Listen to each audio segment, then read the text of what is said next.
Hello and welcome to another episode of Literary Liberation Podcast. Today we will be discussing, analyzing, and reviewing the 5th season by N.K. Jemisin. This is the first installation in the Broken Earth trilogy.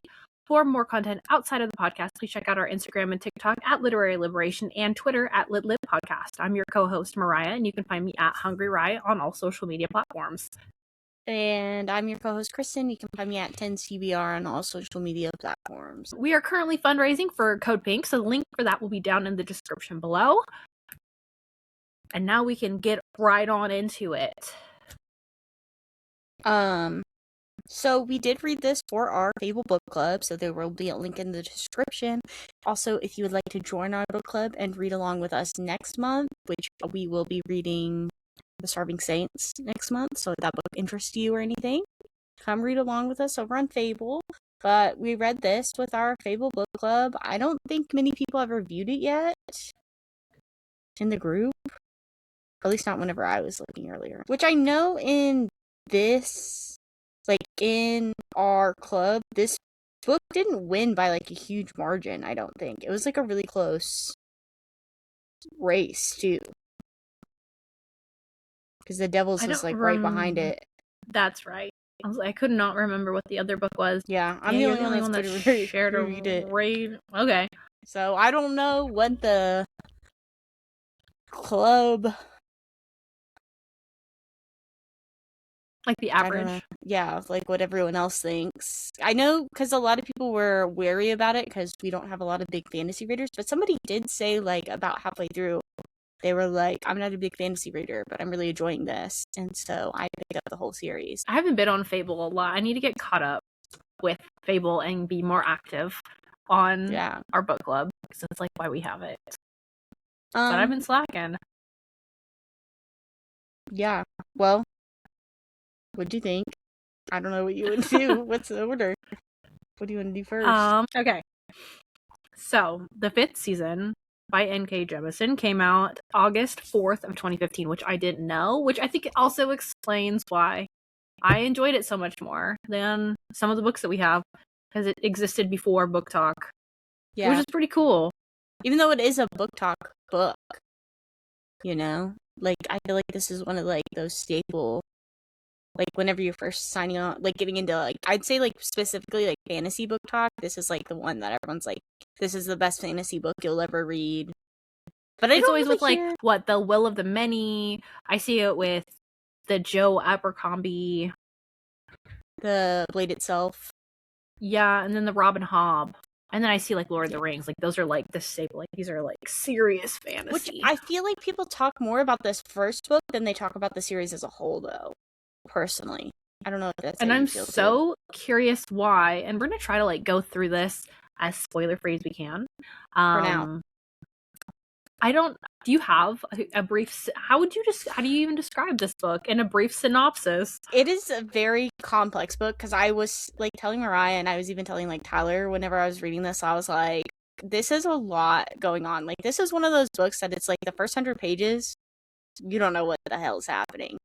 But it was brutal. How I was describing it to Tyler was that you're following 3 different perspectives, where the first perspective is pretty unique because it's a second person's perspective, where you are placed in the character's body of Essen, who is a woman that just discovered one of her children was killed by her husband because her child had unique powers that are kind of frowned upon in the society. And so you follow her journey as she's trying to find her husband and her other missing child. And then the second perspective is you're following a young girl named Demaya, who's basically just got caught having powers in the society, and she's just gotten picked up by a man they call the Guardian, that's supposed to take these young origin children, which is what the magical powers they are called, and he's taking her to the fulcrum, which is their schooling sort of situation, so that these children can learn to properly use their powers for the betterment of society, quote unquote. And then the third perspective you're following is Cyanite, which is a woman who's already grown up within the fulcrum and stuff, and she's on her newest assignment for one of the most powerful orderins in the society. And she's what you would call a breeder, so she is forced to have relations with this man to continue his lineage, basically. And those are like the three main perspectives and how it all happens. That's all I think you need to know going into it. There's a lot. And I was looking at the awards. It's won several. It won the Hugo Award for Best Novel in 2016, Nebula Award for Best Novel in 2015. It won a Locus Award. It's won World Fantasy Award and some French Grand Prix Imagination Tradition. I think that's how it translates. The award 2018. It also, I looked up, Michael B. Jordan is supposed to be helping produce the film. He's producing like all of the Book Talk books because I know his company or whatever is supposed to have the rights to like Fourth Wing and stuff too. Which is kind of crazy. I think this one specifically would be really good. And NK was writing the script. Did it say which is very cool. Movie? It's going to be a movie? Yes. I don't know how many, if it's going to be 3 or if they'd break it up. I don't know how they would manage it. But also, this was from 2021. So it's been 5 years, and I don't know if that's going to come into fruition. I have no idea. The links for all of this that we're referencing are going to be down below. I looked up also like the influence because I was curious, and Jemisin started writing this during the Ferguson protests. So I think it goes to show, like, I think it's expected, or maybe people have some inkling that, like, the politics in this are pretty good.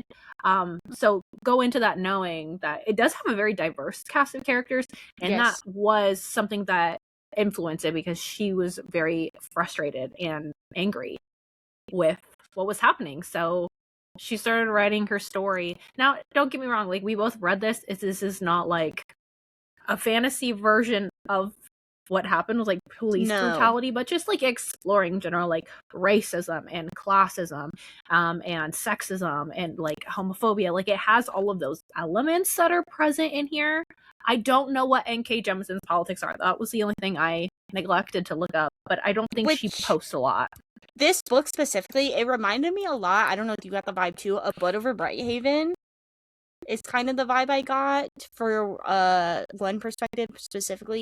And then I also got a lot of like Strength of the Few, Will of the Many like vibes throughout this as well, which I could see how this probably influenced both of those novels or series or whatever you want to call them.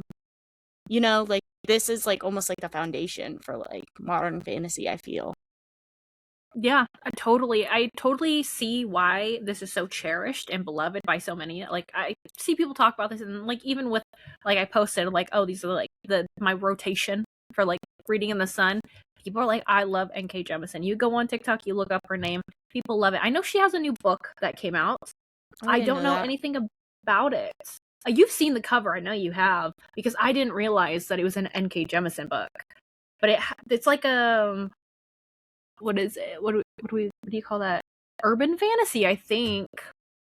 We Became the City's not new though, if that's what you're talking about. It's not. No, this came out in 2020, bro. Oh, I don't know why I thought it was newer. No. It's 6 years old, buddy. Well, I've been seeing a lot about it. So it's newer than the other ones. But still, I wouldn't classify it as new. I could have sworn that was new. Never mind. Scratch that. It's not new. It's just new to me. So, with that, my research, which was brought to my attention about sometimes with controversies surrounding authors, I don't have a lot. But this was brought up in a comment section on my Instagram where they were talking about something that happened in, I think it was 2020 or 2021. This was before I was really integrated into like the bookish spheres of the internet. I don't know about you. I don't remember seeing this on Twitter. But I don't remember seeing it either, because, like, I remember I was trying to look it up, and I was just really confused about it. But I also, like, I think I was, like, I did not read any N.K. Jemisin, so I don't really keep up with authors unless I read their books, too. So if this was, like, something that, because I was consuming Book Talk at the time, like, 2021-ish time, at least a bit, because that is, like, whenever I started tracking my reading was around 2021, I think. So I definitely was on Book Talk then. But I don't know. I didn't know anything about this, but I also just don't know if it's because, like, my For You page wasn't putting this on because I wasn't, like, reading N.K. Jemisin at that time. That could be. But for people that didn't know, like myself and Kirsten, there was this novelette. I think that's what it was called because it's not a novella. It was It's like a just short like a story. short story that got published called I Sexually Identify as an Attack Helicopter. And N.K. Jemisin and many other people were, quote, tweeting this, very upset without having read the contents of the short story, which I was reading through it. And I got about, I don't know, 40% of the way through. And like, I agree with what people are saying. It's a commentary on how neoliberalism weaponizes identity politics. Mm-hmm. So it's like told through this woman that had gender. They reset in like this dystopian future where she becomes like an attack helicopter for the military, and like why she did it, and like her feelings with like dysphoria. There's a lot, and I didn't even get to finish it, but that's like essentially what it was. And because N.K. Jemisin is a very big author, it got a lot of backlash. Like, she was one of the ones that kind of just jumped on the bandwagon from my, I know, but she did publish a proper apology. She didn't go on Twitter and do it. She has it on her own website. And she also reached out to the person because that story did end up getting taken down.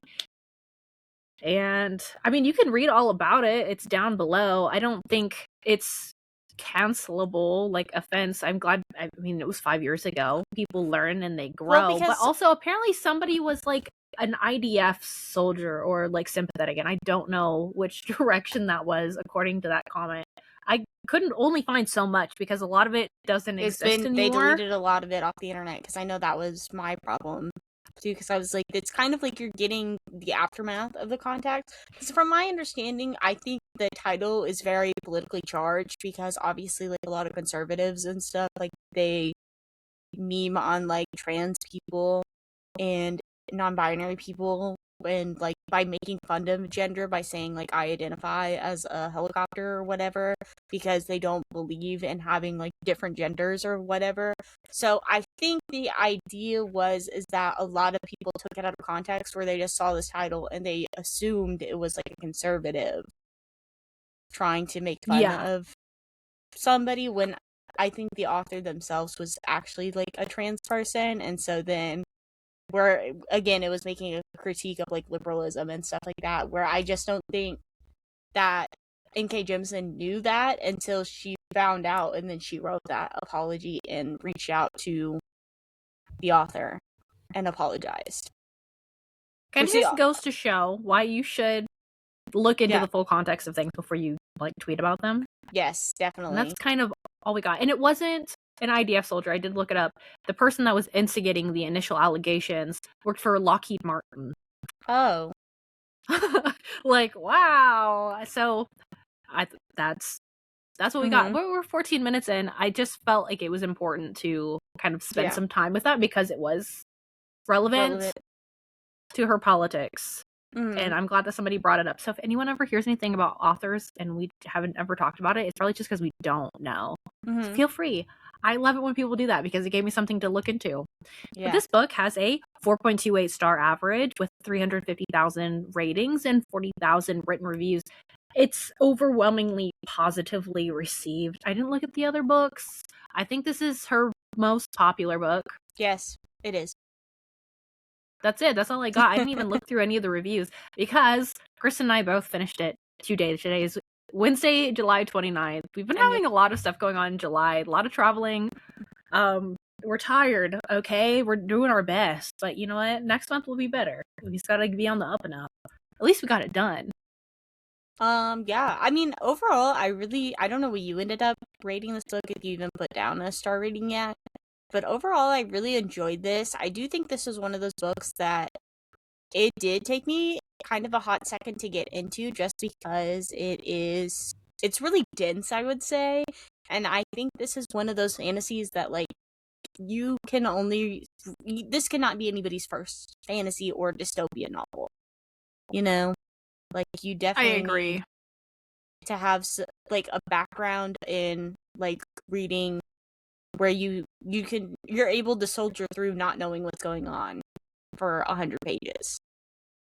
Yeah, it's not light world building, or it really just throws you into I guess the you could world. just say like world building, but then like lore building. It's like the actual dynamics and how, like, because there's 3 different character point of views and each world is a little bit different. Yeah. Kind of. But then also like, there's just a lot happening. Yeah. And you're really thrown into like just like the middle of the story without following, because you're the only time, like, because there is a younger character you're following Demaya, and I think her perspective is like the most helpful because she's also being placed into this world, and so then that's how you're able to come along with the world. So whenever you're in the 2 other perspectives, you have to use the context from her chapters to understand what's going on in the other chapters. I would recommend it. And I think when it comes to like these is whether or not we would continue the series. And I think Chris and I are both in the realm where we want to continue the series. So that's where we're at. It's no dungeon crawler, Carl. Like, this is no silly, goofy, light read. No, this one's very serious. Like, I think this one is more like akin to like A Blood Over Brighthaven, especially within the topics that it explores. Very heavy themes. Yeah. I mean, I think you should check trigger warnings, because honestly, this was a lot more graphic than kind of what I was expecting. I don't know about you. There were some times where I was like, oh, you know? It's like a less graphic version of like Parable of the Sower, kind of. Yes. I did get a lot of those vibes in like one of the perspectives that was like the second person. Was it second person? Yeah, because it's you doing this. It was weird. That was really weird. Yeah, it was an interesting choice, and we can definitely talk about that more once we get into the spoiler zone too. But I think overall, like, Mariah and I would recommend that you read this, at least the first one. We obviously cannot speak to the rest of the series, and if you guys want us to review the rest of the series, let us know, because we'll probably read it on our own time, but we don't necessarily have to review it unless people are demanding it. It's gonna get read. Yeah. So we might as well make content out of it. You know, it might be like a backlog thing. So if somebody's like, hey, where's the next one? We might just have it sitting in a file on a computer, waiting, collecting dust. Depending on how they are. Because I don't know if I want to read it if it's like shite and then review it. From the reviews that I looked at, everybody that's like read the first one and continued the series, they love the rest of it. So I do have high hopes for it. Thank goodness. So. Perfect. I think it's supposed to be pretty good. God. And it'll actually be nice to go into a series that's finished too, you know? Because I hate oh my gosh, reading a series and like waiting around for it to be done. So it'll be nice to have this to read. Which I don't know why I thought this was a standalone, I guess. Or I thought like the other books were like... I only ever hear people talk about the first one, so yeah. I didn't know that. I thought it was a standalone fantasy as well. Yeah. But then like once it ends, you're like, oh, there definitely needs to be more. Which now we can like get into it. Which I don't know how... Because of how this book is written, it's going to be very difficult. Chris and I kind of wish we had more time to like strategize a way to talk about this, because it's technically all one character's point of view. Yes, just different times in her life, which I thought was really wondering. I don't know if you caught onto that early. I didn't catch onto it super early, but I was like, this is really interesting, because I was like, I knew obviously that the perspectives were going to converge at some point, but then like once it confirmed that like Demaya was Sinet, I don't know how you really say her name, then I was like, oh, then all of these perspectives are actually her perspectives. Yeah, I at least knew that like Damia's perspective and then Sinet's perspective was the same, like right before they had like the big blowout volcano, because of like the way that the audiobook author talked, because they used the accent for the Guardian, and I was like, oh, so they are the same. Oh, I didn't really get that. I did read I listened to the audiobook too, but I didn't get... But then I also thought the little boy was the Guardian, so I thought maybe it was like two different, or like Alabaster. I was like, well, maybe... That's what I was like, well, maybe. I was like, that's how it's all gonna fit together, because I didn't even clock in my head that could potentially be the girl. Yeah. Which, I don't know, it was really interesting. Well, because, like, I don't know if you'd want to maybe try to go in her life chronologically. Maybe that would be the easiest, even though that would be really out of order for the book, but I feel like that almost makes the most sense. You know? Because basically, from the first time we get Demaya's perspective, like, she has been basically disowned by her family immediately once they found out that she's an origin, or a raga is like the derogatory term that they use for her, and like that people call the origins and stuff like that. And you're introduced to her, who's just a young girl that's very scared, and then also has a lot of self-hatred because of how society treats these people. Yeah, and I thought it was interesting how the guy that's supposed to be her guardian, like, she knows like what the term guardian means, but like his mannerisms, his smiles and everything, she learns very quickly that like he's here to do a job, like he's not really on her side. He's here to like ensure that she's safe for the public. And I think as a child she kind of internalizes that as like, okay, like as long as I don't break the rules. But you see it later on in her life that she kind of, I feel like it makes more sense because like the guardians kind of like go away, but then as a child she loses that sense of like familial bond, like she had some sort of like connection with him where it was kind of severed when he broke her hand and was like, you need to be able to control yourself or else I'll kill you. Which, it was really interesting to me because I do almost think, because even whenever that happened, like once that happened, like I think the abuse that she goes through, because I mean, like, you're breaking a child's hand just to like show what power you have over her, because she's deemed as like a lesser being than what the guardians are. I thought it was a really interesting dynamic too, because even with that, she was still like, oh, but he loves me still. She was still saying like, Shafa loves me. That's why he's doing this, is because he loves me. And I think that relationship will have to get explored more in the sequels, because I do think that's something that it wasn't super fleshed out in this, because you kind of only get it until like that point once she's like dropped off at the fulcrum, and then a little bit at the end, but then like he kind of just like fucks off, or what? You don't know. We don't really know what happens after that point, but it's kind of like, okay, but it very much like she's on her own, like as a young adult. Actually, I don't remember how old she is when she has her 4th ring, because she's had 6 children at that point. Do you remember? No. She had several children, and she didn't have any children. It was the other lady that had children. This was her first assignment to have children. She says she only has 3 chronologically. Okay, so it was the other one. I got it twisted. I thought she was already like on her like 6th kid, and I was like, damn, like they just that makes a lot more sense. Yeah. So she's basically sent off to go have her first kid with this guy, because I think she's shown to be, because like obviously she excelled in her classes and stuff, and what you end up finding out is she ends up getting caught, which we don't know anything really about this. She was like exploring the campus that I guess the fulcrum technically is, like the school that she gets put on, and her exploring that, she basically ends up, there is another little girl that shows up that's like a part of the leadership like track. I don't really understand how like the surname thing works, because like obviously there's like different, I don't either, and I think that's like part of like, I don't know why this isn't a perfect 5-star read, because like I was confused. I was like, I thought she had a lot more kids than she already did. I didn't understand the surnames, because there's so many names, and how like the ring system, I was like, okay, the rings mean something, like a belt testing, I guess, in like karate, like you know, you get a different belt or different like bands if you do like karate or taekwondo. So that's the only way I was able to rationalize those, but I still didn't understand how like Alabaster had like 10 rings. So it's like, what are you measuring that against? They just like kept giving him like, here you go. Because he says eventually he's like, I made up my own tests.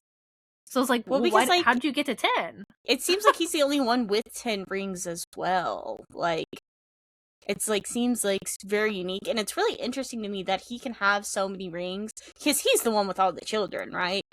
Yeah, maybe that's what it was, is he has so many. Yeah. But he can have so many rings but still be completely powerless in the society too, like being one of the most powerful beings, which whenever you're following Demaya, Senite, whatever you want to call her, from Essen, whatever perspective you're following, because then she ends up going into like this cavern or whatever and finding these like, I don't know, there's sockets is what they were calling them, and it's something related to like the obelisk. I don't understand it. And then like she gets pulled away by one of the guardians. The guardian's like going crazy because I don't know why. You don't know why. And so then she ends up having to test for her ring earlier than what her peers would have. And I think that's why she's kind of more advanced within her 4 rings situation. Which also, like, when she's, like, losing it and she's kind of, like, freaking out, like, that lady, the guardian, that she's, like, the random guardian. I don't think she's relevant throughout the story. Alabaster pulls out part of the brainstem, and then there's, like, that lore. No, it's, Shafa does. Alabaster's not there. She was a little girl. That's right. So there's a lot of character names. Shafa pulled out, like, the brainstem, and then you get, like, this little kind of, like, religious tome. There's always, like, a little religious or, like, history tome that talks about that.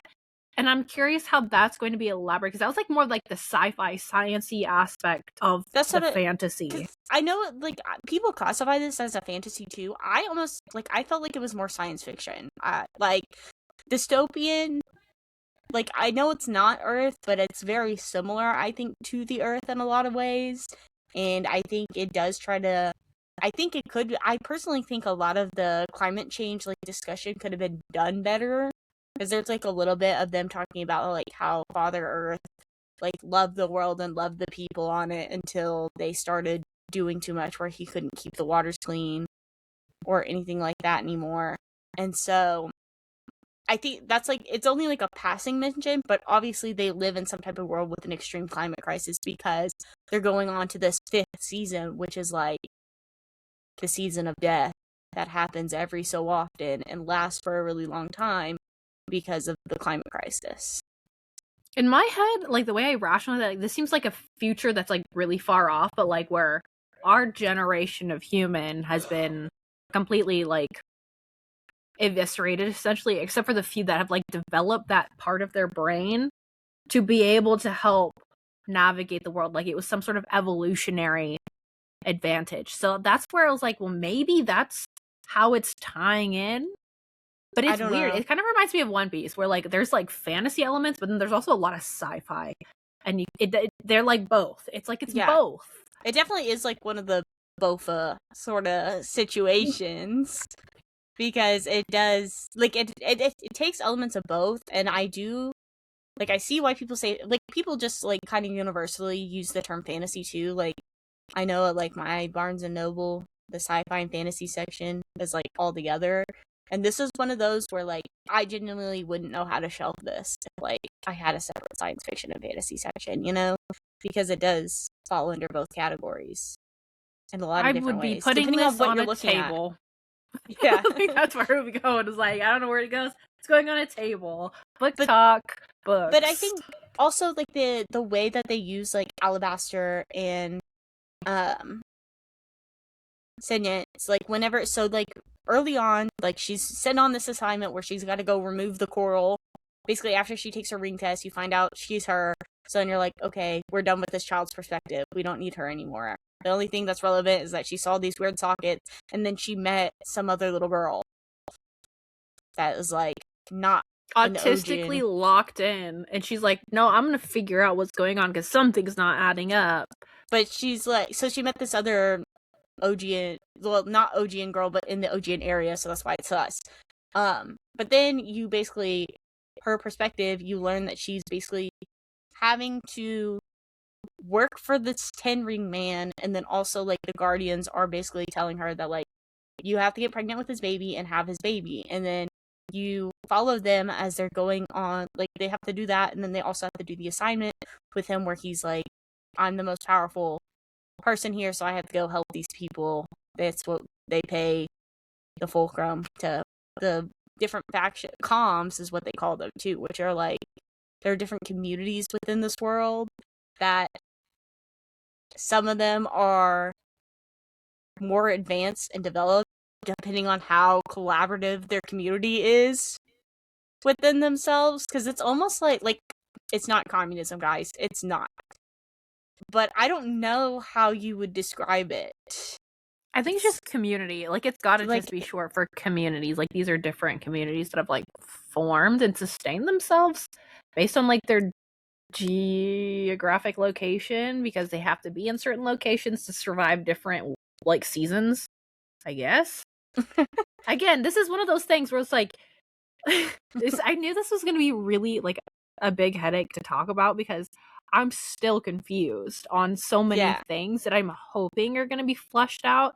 I almost wish we had just read all 3 of them, and then I don't know. I don't even know, like, because then it kind of, like, gets in, because you almost have, like, that Blood Over Brighthaven, like, liberal feminist kind of, like, point, and you kind Yeah. of get to know the fact that, like, Alabaster is a queer man. Yeah. So it's like, that's why he's not attracted to her at all. Yeah. Kind of, question mark, because then it gets a little confusing later on.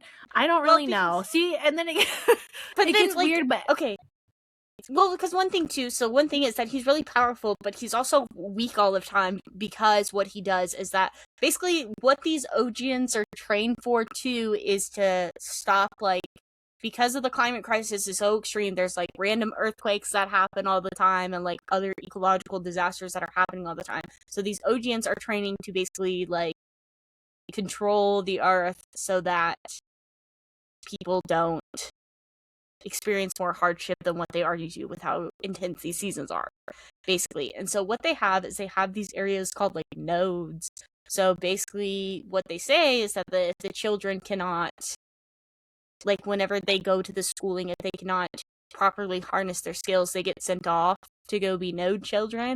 And very early on, you find out that they're basically exploiting these children, tying them up, keeping them alive, just to use their power for solidifying the world around them, because that's why Alabaster is so weak all the time, because he's trying to take some of the strain from them, because a lot of these nodes are also his children, because they're so powerful. So it's like they don't have to like put as much like schooling into like other kids, I guess. I don't really understand why they do it. It's just like they do it, you know? it's kind of like, if any of them are like, they're going to be like dissidents, or they're going to show like any sort of resistance to authority, but there's just like instant like punitive, like they're just going to like strap them up, but and they don't exploit even like their power.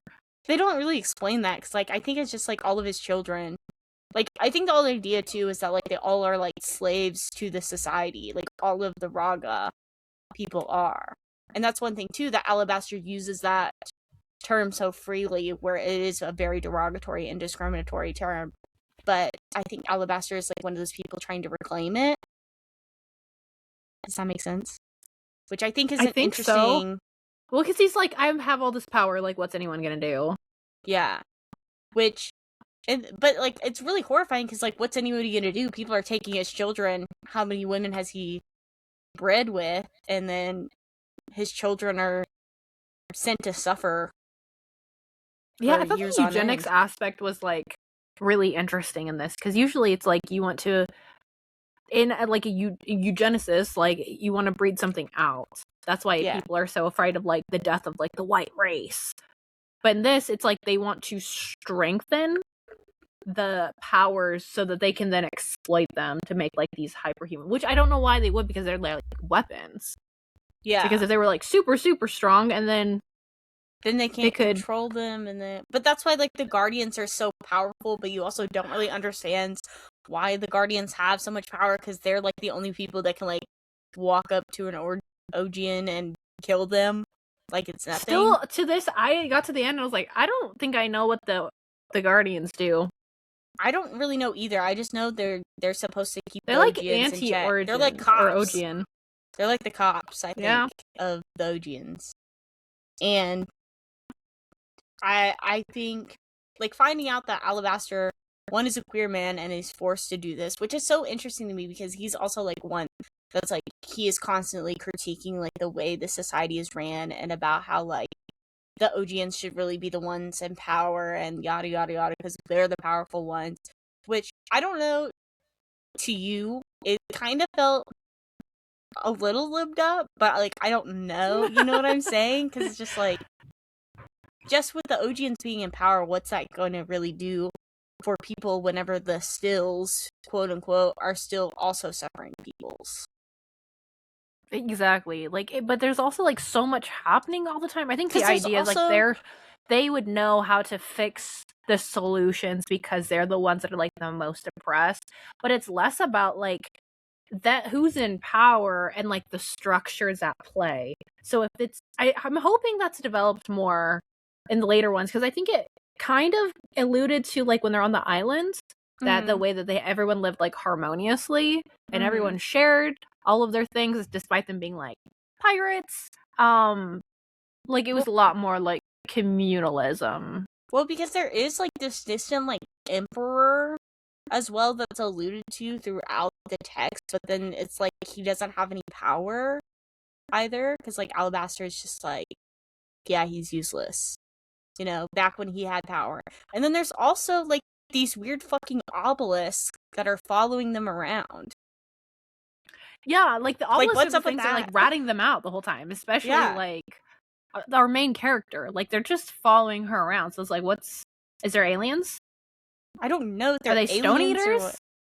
Well, there's like some type of creature inside of them, because there's like the one that she ends up bringing up, which then like destroys this town that they're supposed to just remove the coral from, which is absolutely horrendous. Imagine like calling these She's people just like, in. I got it, and then it's just like, yeah, and then a volcano. The obelisk comes up, and then a volcano goes off, and then they're like, "Oh, sorry, we ruined your thing." But then these stone eaters are also like, they're like the guardians, but like good. I feel like, because they can like take. They're almost like chaotic neutral. Yeah, they like serve their own purpose. I don't really know, but that's the thing, is like we don't know what they serve until towards the end. We realize they've kind of been harboring Alabaster, who got taken. Yeah, well, because because first the lady, it's like the same lady that's been following him around his whole life, because he says that like he's talked to her and that he knows her before, because she saves him whenever he's getting killed by the one guardian that shows up, and like she saves him and her by taking them to the island, right? That's how they end up on the island in the first place, is because this stone eater has had mercy on them. I don't know. We don't really understand her thing, because even Senate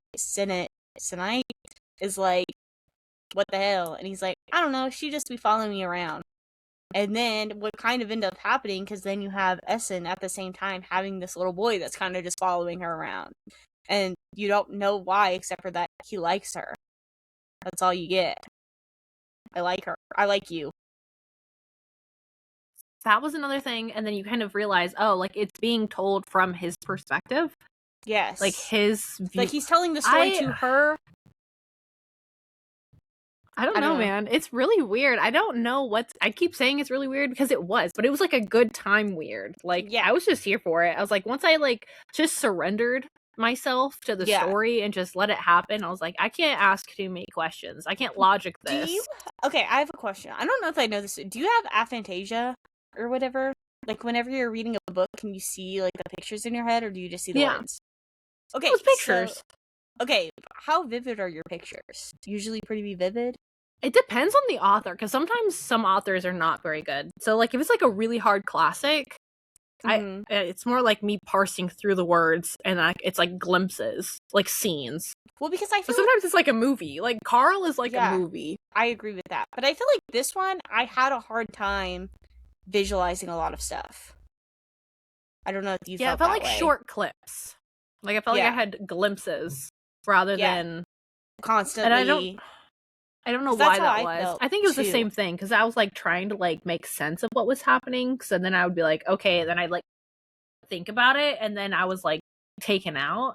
That's not necessarily like a bad thing, but this is not. I think it's because it's not like easy read. Yeah. But it is really well, because I mean, even whenever I just read like Assassin's Apprentice, I feel like I could visually see like that, like it felt like a movie. But then this one, it felt like some scenes I felt like were really visually strong, and then other scenes are like, I don't even know what to imagine here. You know? I also kind of like forgot what a lot of the characters look like.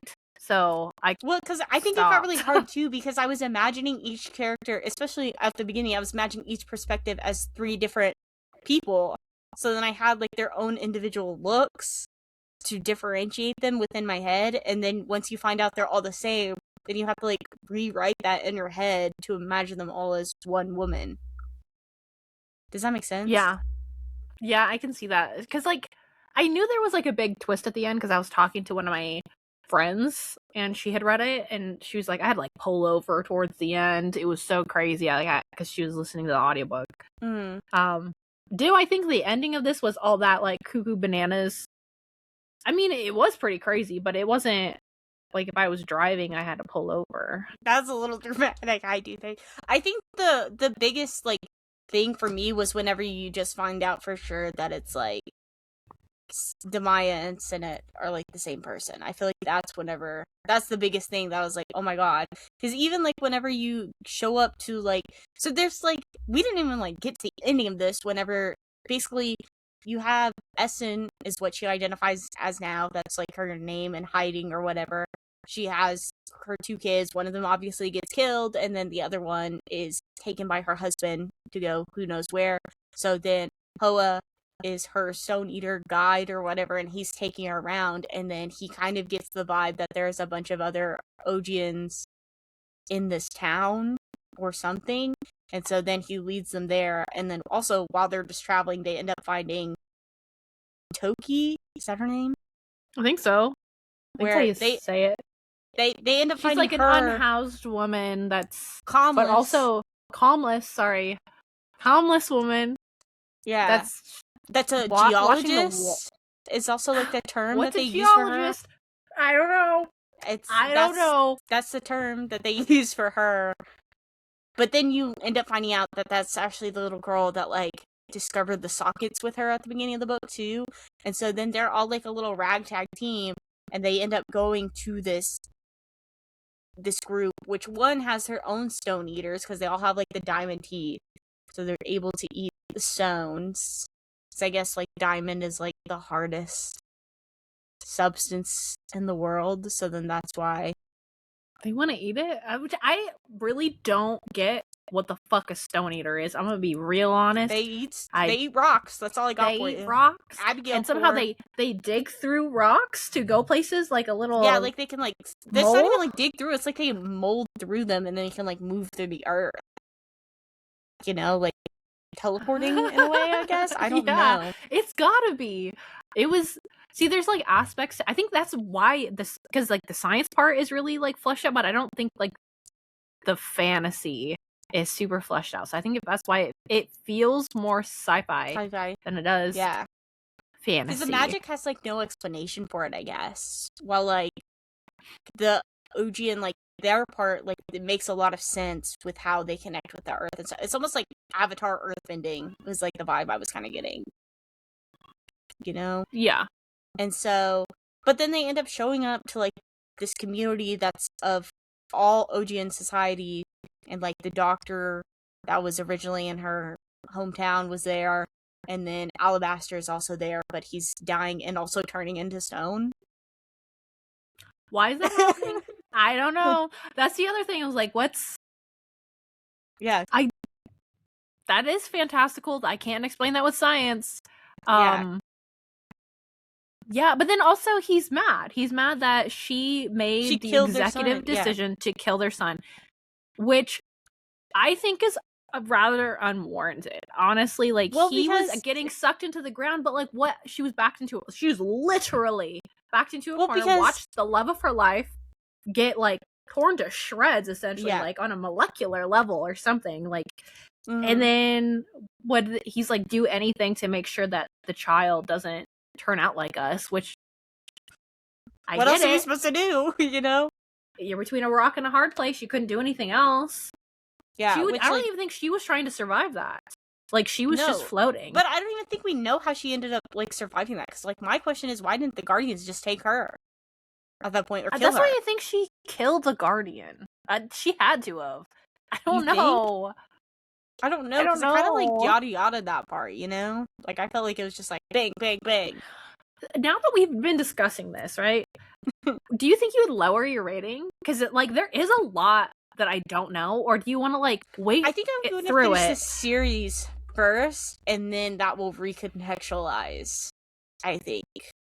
Because honestly, I feel as though, because we were not able to concretely say that these things don't make sense. Even in the will of the many is strength of the few, I will give James Islington, I do feel like it's pretty fleshed out with how even the will's confusing, but I kind of get it more than I get anything that's happening in this.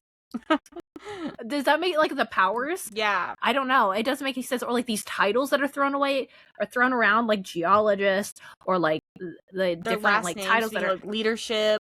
You only get a certain amount of last names. I just wish that was more fleshed out, because I felt like it hindered our ability to provide a more nuanced analysis.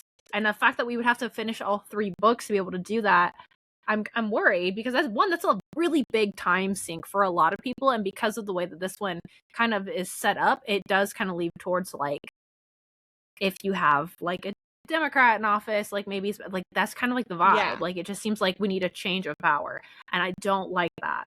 So that's what this was left with. Which obviously that could change throughout. I'm giving her the benefit of the doubt that it's gonna change. I'm expecting revolution, though, but the way people talk about the series, that's what I'm hoping. And if it doesn't, I would be a hater. But right now, I still really enjoyed this series, and I can say it's very. I've never read anything that is like it. Very confusing, though, and we read a lot of shit every year. That's the thing. It's we're not functionally illiterate. We're not throwing around 5-star, we're not reading 4th ring and shit. We read a lot of really heavy text and classics and everything, and the fact that both of us were what's going on? I don't know.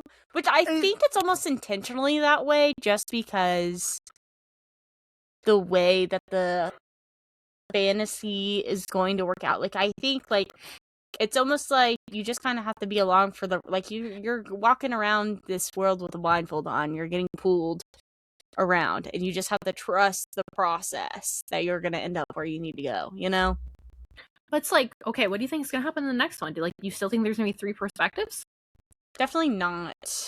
I think so. There's going to be get 1 or maybe several POVs. I think we might get different perspectives. I think there'll be multiple point of views. I think we'll get Senate Essen. I don't know what she's gonna classify as at the time, and then I could see.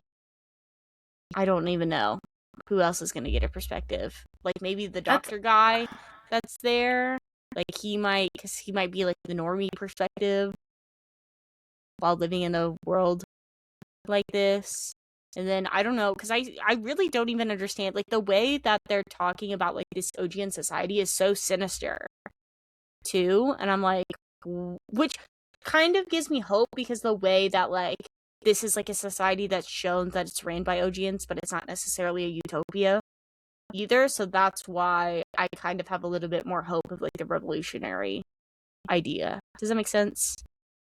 Yeah, I have high hopes for it, but I am just very confused as to what's gonna how it's going to unfold. I think that's also hard too, because this is not something that we've really had time to sit with and mull over. I'll be thinking about this 4 hours.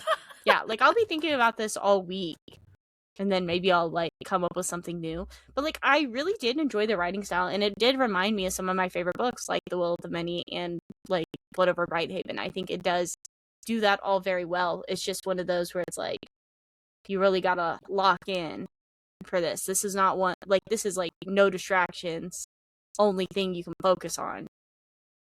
Yeah, I was not consuming any other books at the same time. Yeah. It was this, and then I did have some random nonfiction, completely, it's not multiple fiction. It was a nonfiction book.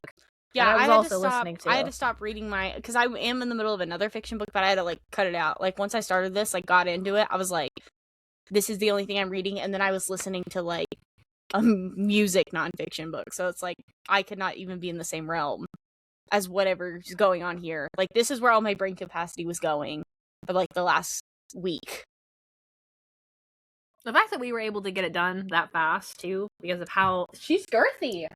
She's a girthy book. I have her up on my shelf. It's only like 400 something pages. For our fantasy book is that's pretty thick. That is not thick for a fantasy book. That's a baby. 449. Oh, and then the ending too. Tell me, have you ever heard of something called a moon? What does that mean? Like a moon, like our moon? Know. Because they do. I don't know. Like, I know they talk about constellations and like the stars being other suns for other worlds. So I don't know, because then that also gives me like science fiction vibes too. Because then it's like, is this like a different planet, or what? You know? If I know somebody's listening to this and probably be like, You're stupid. They either have read it. You're stupid. Know, I feel this is so clearly written. I feel bad because there is like the politics in here have a lot of potential. Mm-hmm. The analysis is cool, but I don't know how to talk about it as of right now. And I hope by the time we get to the next one, it'll make more sense. But unfortunately, the next one is not nearly as popular as this one, so I couldn't. Yeah, we did the best we could. I'm sorry. I was surprised there was such a big drop off. It's like almost 150,000 people decided to not pick up the sequel. Maybe they just got through it and they're like, that was kind of hard. And but it has the exact same rating as the first one, so it's consistent. The last one is rated the highest at 4.33, while the first two have 4.28. We'll find out. I know we will eventually. I just don't know when that's going to be. Maybe next month, maybe next year. No, it'll probably be next month. Maybe. I already have it on my Libby, so I gotta get through it. Mine's not ready, so sorry. Well, what's next? What we got going on? Chris and I don't know if we are dead set on the next one. Well, I mean, we have a mini coming up. We call it a mini. It's not a mini. It's just a book talk where we're going to talk about every single book that we read in the month of July. So you can look forward to that. And our next book review. Well, I was going to say, if you didn't realize, if you're listening to this on Spotify or one of the podcasting apps, we did have a YouTube exclusive video come out last week. That was us at the Ohio Book Fest and our vlog of us going around Ohio too. So I definitely recommend checking that out. It's a very long vlog too, so you get a lot of us if you're not tired of us already. Yes, us doing different things. Yeah, so that's always cool and fun. Yeah, it's a little different than what we normally post.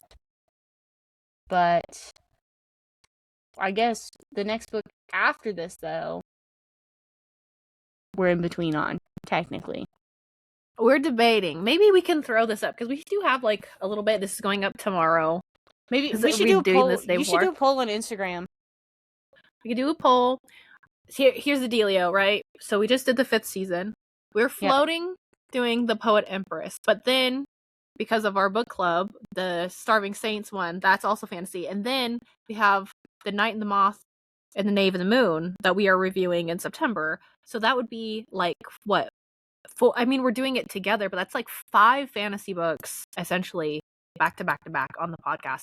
I don't know how people feel. The other book option that I thought of, because I just keep seeing like actors and stuff talk about it, is that Yesteryear, which I think Chris and I could tear apart. It has a ton of reviews. It has like 320,000 reviews, and that versus the Poet Empress has 34,000. I don't know what you want to see. If you want, or if we want a completely different genre. But that was the only other one that I was like, maybe we should do that. We don't know what we're supposed to do in August. There's nothing really like coming out that we were dead set on. So it's kind of up in the air right now. So if you've made it this far, maybe check Instagram. So I'll post it before I go to work. Because I always post everything before I go to work tomorrow, Thursday, July 30th. 2026. 2026. So if you're in the future, if you're in the future, it's probably already up and decided. I don't know what the vibe is going to be for August. I just know for sure we have one, but it's weird because it's like medieval, it's horror, the Starving Saints, but also it says it's fantasy.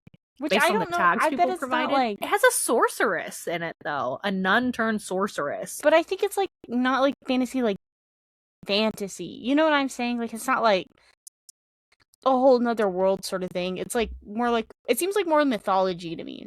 Does that make sense? I don't know. I don't know anything about it. I just saw. I don't think either. there's cannibals. Maybe. I think so Is there too. cannibalism? I thought so. Question mark? I don't know. I guess we'll find out. Well, I guess let us know too if you guys care if we do like the same genre over and over again, or you're just like, it doesn't matter. I know what people you guys like do. the sci-fi. I know that's a very popular. Yeah, science fiction and understandably. fantasy are kind of like our bread and butter. So that's why I think there's a lot of, we kind of lean Which more yesteryear towards. is like kind of sci-fi because there's time travel, but that's I think the extent. But I think it's like as sci-fi as like Kindred is sci-fi. Yeah. You know, which is, it's almost like more historical fiction in my opinion than it is like sci-fi, even though there is like time travel in it. But I guess other than that, that's it. That's all I got. Make sure you subscribe, like, share, like, tell your friends. Rate us 5 stars. Thank you and good night.